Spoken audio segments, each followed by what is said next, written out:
রাজ্যে চুরির ঘটনা যেন এক নিত্য সঙ্গী হয়ে দাঁড়িয়েছে। কখনো দিন দুপুরে, আবার কখনো রাতের আঁধারের সুযোগ নিয়ে চুরিকাণ্ড সংগঠিত করে চলেছে কিছু দুষ্টু চক্রের লোকেরা। একই ঘটনা ঘটে বৃহস্পতিবার গভীর রাতে। ভাটিয়া অভয়নগর কাঁঠালতলী স্কুলের বিপরীত দিকে মীরা ভৌমিকের বাড়িতে বৃহস্পতিবার রাত আনুমানিক 2:30 নাগাদ দুঃসাহসিক চুরির ঘটনা সংঘটিত হয়। জানা গেছে, জানলার গ্রিল ভেঙে আলমারি থেকে 10 থেকে 12 ভরি স্বর্ণালংকার সহ নগদ প্রায় 50 থেকে 60,000 টাকা চুরি করে নিয়ে যায় চোরের দল। সাংবাদিকদের মুখোমুখি হয়ে পরিবারের একজন জানায়, এইভাবে দিনের পর দিন চুরির ঘটনা ঘটলে রাতের ঘুমানোটা যেন এক দুষ্কর ব্যাপার হয়ে দাঁড়াবে। ওনার দাবি, এলাকার কিছু চোর এই ঘটনার সঙ্গে জড়িত রয়েছে। মীরা ভৌমিক জানায়, 80 থেকে 85 বছর ধরে এই বাড়িতে বসবাস করছে। এতদিন ধরে বসবাস করার ফলেও এই ধরনের চুরির ঘটনা আর কখনো দেখেননি। পরবর্তী সময় খবর দেওয়া হলে ঘটনার স্থলে উপস্থিত হয় পুলিশ প্রশাসন।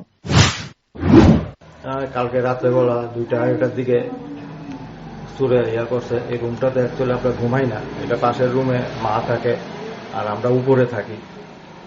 আমরা তো কোনো টেরই পাইছি না। আর আমার ছোট মেয়েটা ওই ব্লকের রুমে থাকে। 2:30টার দিকে জানলা ভেঙে লাইছে, জানলা ভেঙে ভিতরে ঢুকছে।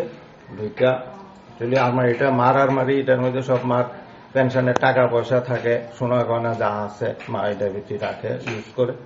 এগুলো আমরা দেখিও না কোনো সময়।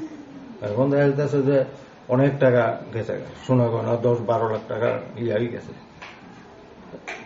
এই সোনা গয়না তো 10-12 ভরি আছিল, আর ক্যাশ টাকা যা করলো 50-60 হাজার টাকা। পুলিশকে জানাইছেন? হ্যাঁ, পুলিশ আইছিল। পুলিশ আইয়া ইনকোয়ারি করে গেছে, সবকিছু করে গেছে। কি করবেন মানে এমন ভাবে যে দিন দুপুর বেলা বা রাত্রেবেলা চুরি হইতেছে? রাত্রে এইভাবে কিভাবে আমরা ঘুমাবো? এটাতে রাত্রেবেলা ঘুমানোটাই তো দুষ্কর হয়ে দাঁড়াইছে। এত পরিমাণ চোরের উৎপাত। আর এদিকে এই বস্তির ওই সাইডে দেওয়া 2-একটা চোরও আছে, এগুলিও জড়িত। একটা জড়িত না হইলে এইভাবে একটা নেটওয়ার্ক করে এতগুলি বাড়ি ঘর সবাই রাত্রেবেলা আইতাছে যাইতেছে, কিভাবে প্রবেশ করছে? এই প্রথম আমরা 80, মানে অনেক বছর পুরানো, আমরা অনেক পুরানো। এরকম চুরিদারি জীবন হয়েছে না, এই প্রথম হয়েছে। জানলা ভাঙ্গিয়া ঢুইকা এভাবে নিয়ে যাওয়া। পুলিশের ভূমিকা সেক্ষেত্রে আমরা কি করবো? পুলিশ আপনারা সিসি ক্যামেরা লাগান, সিসি ক্যামেরা ছাড়া তো আমরা কি করে বাইক করবো? সে স্বাভাবিক যে কথা কইছে যে সিসি ক্যামেরা ছাড়া আমরা বাইক করতে পারতাম না।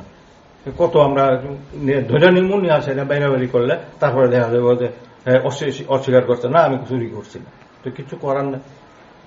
পুলিশের ভূমিকা তো ঠিকই আছে, আইসে খবর দিছি বলে সঙ্গে সঙ্গে আগে বসছে। কালকে কটার দিকে ঘটনা ঘটছে? প্রায় 2:30। জায়গাটার নাম কি? জায়গাটা এটা ভাটিয়া অভয়নগর কাঁঠালতলী স্কুলের ঠিক উল্টা দিকে। আপনার নাম? আমার নাম শঙ্কর ভৌমিক। এখন দেখার বিষয়, পুলিশ প্রশাসন চোরের পাকড়াও করতে কতটুকু সক্ষম হয়। তার পাশাপাশি এই ঘটনায় পরিবার পরিজন সহ এলাকাবাসীর মধ্যে এক আতঙ্ক বিরাজ করছে। Bureau report, rising Tripura.